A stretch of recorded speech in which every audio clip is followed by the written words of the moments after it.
final tip on contents and packouts this month, our special guest is David Gavilanes, the regional business coach and training and development leader for Blue Kangaroo Packouts. We've talked about so much in the last three episodes.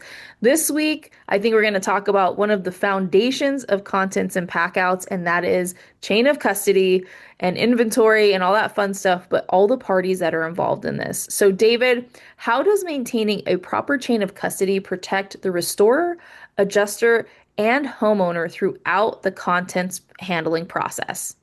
It's very basic as far as you're providing a service, and to demonstrate how you're providing a service to defend your bill, you got to show me something. So, if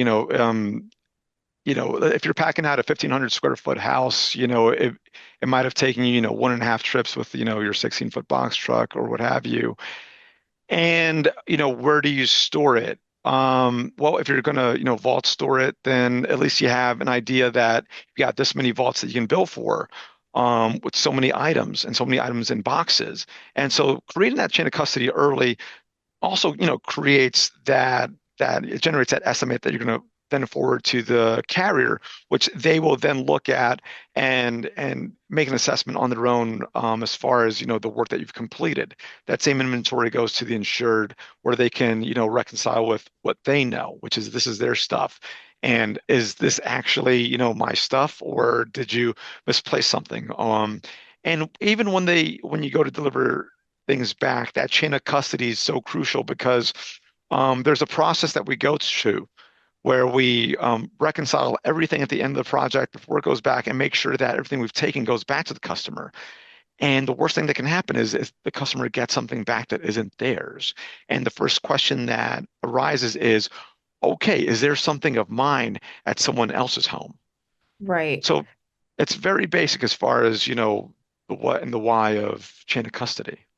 Well, I was going to say too, there's an accountability piece for every single person that touches or looks at this, right? It's not just on us as restorers. The adjusters get to look at it, the insured get to look at it, and there's opportunity for questions. And again, it's another piece that's so crucial, one for not only getting paid, but making sure that the customer gets all their things back. But I think it's really important for people to understand the chain of custody serves quite a few different purposes, not just chain of custody, right? And that's one of those things like you have an inventory, you have processes and procedures, but the accountability piece that I see in chain of custody personally is a big one, right? Because then somebody can't say they didn't know, I guess is like the biggest thing for me is I didn't know so and so had this or they put this here, or I didn't know that they packed this out, or I thought I had something else in there. It eliminates a lot of the guesstimating and the questions, right? It does because, the way we take inventory, it's time stamped and everything is time stamped, right? And it's a kind of documentation that holds up in court. If there's any question about, what we took and when we touched it, it's not anything that is easily manipulated. So it only benefits all parties. I was gonna say it's one of those things that it's non-favorable. It's just the truth, right? Right. And, for better or for worse sometimes, because sometimes, you know what, people mess up and there's mistakes made and they lose track of things and then it's documented. Oh, we actually did have this. Where is it now? Yeah. So, Well, I think it's just one of those things that keeps us honest and it also helps us learn from maybe past mistakes that have become lessons and we're able to learn from them and grow, right? I think that's the other thing is it keeps us all honest regardless of what chair you sit in at the end of the day, which is extremely important. yeah. And it's in our commitment to utilizing the tools properly.